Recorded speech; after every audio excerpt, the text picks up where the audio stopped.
One of the small but persistent misconceptions on Battleship Texas is with the ship's second deck. As you walk along it, you can see and feel a definite upward slope starting at the crew's cafeteria line and going forward. One explanation is that it was done to provide vertical clearance for the boilers. This has some traction because the slope starts at the back of the aft boiler room and increases as you walk forward. Before we tear into that, let's take a video walk along the second and third decks where we can look at and talk about the shape. So I'm currently in the starboard passage on second deck, looking forward, and we're standing right at the aft protective armor for the armored citadel. And what I'm going to do is walk forward, and what I want you to notice, it's really kind of hard to notice, is starting right where I'm stepping now, the deck starts angling up, and it continues to angle up at a pretty high rate.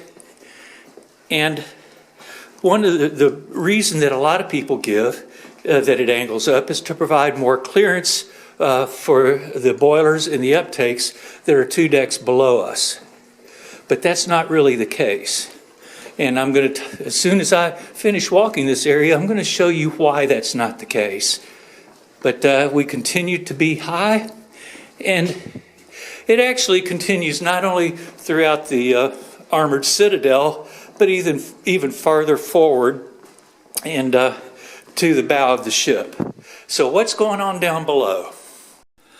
All right, I am currently standing at the aft end of the section of the ship where the boiler rooms are, and I'm looking aft, and you can see that the overhead, while it's kind of high up there, let me turn that light down a little, it's not unusually high, but as we turn around and we walk down the compartment, or down the passage rather, you can see that it gets considerably higher. This matches that slope on the second deck that's above us, so it got progressively higher.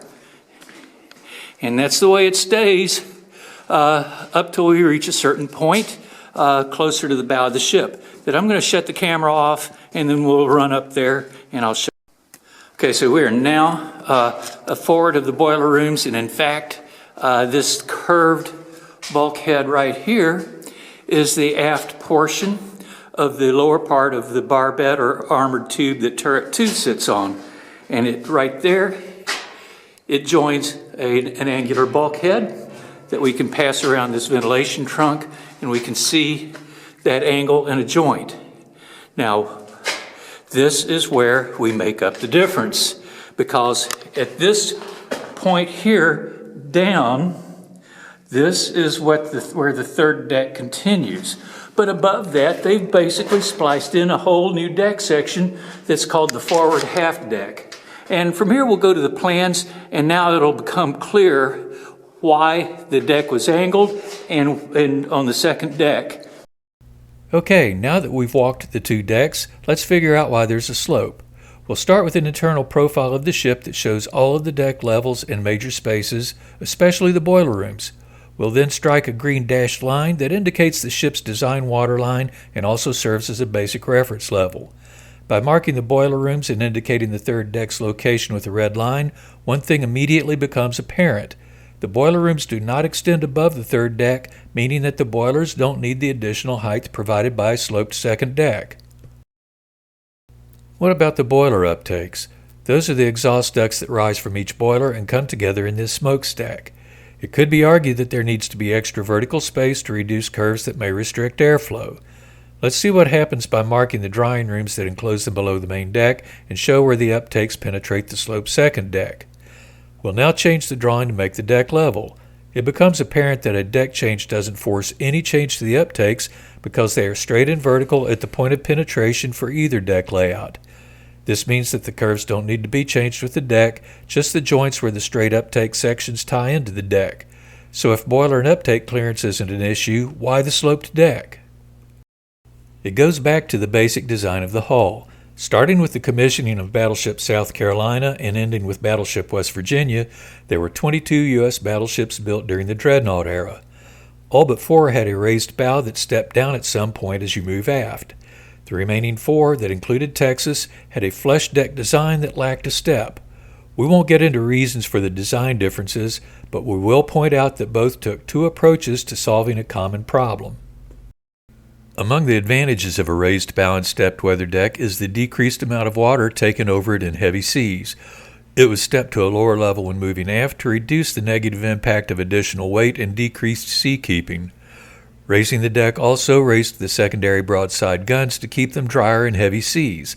This popular solution produced a new deck level forward of the step and above the main deck that went by several names including foredeck, upper deck, and forecastle. Let's now look at the flush deck design like that on Texas. Her weather deck also serves as the main deck and is flat the entire length of the hull. However, it isn't level. The deck is as high at the bow as those on the raised deck designs. It then slopes moving aft so that it ends up at the same level as those designs at the stern. This slope is easy to see when a blue dashed line is added that is level with the water line. However, notice that this design creates a lot of wasted vertical space in the forward portion of the ship. Sloping the second deck to eliminate the waste only partially relieves the problem, since it merely moves the waste further down inside the hull. The ultimate solution was to create two decks forward in an area that wasn't quite high enough for two full-height decks. The result was a full-height half deck used for officer berthing and a shortened third deck below it that contained blower spaces and additional storage. So the slope deck was simply a part of a solution for wasted space created by an upwardly sloping main deck. What is interesting is that an upwardly swept modified flush deck design was picked up and used for later U.S. battleships, starting with North Carolina and continuing through the Iowa class. However, you can see in a profile of New Jersey, they simply curved second and third decks upward to take up the extra space instead of creating an additional partial deck. So the reason for the slope deck had absolutely nothing to do with providing extra vertical clearance for the boilers in their rooms. It was to capture wasted space in the forward part of the ship and put it to use.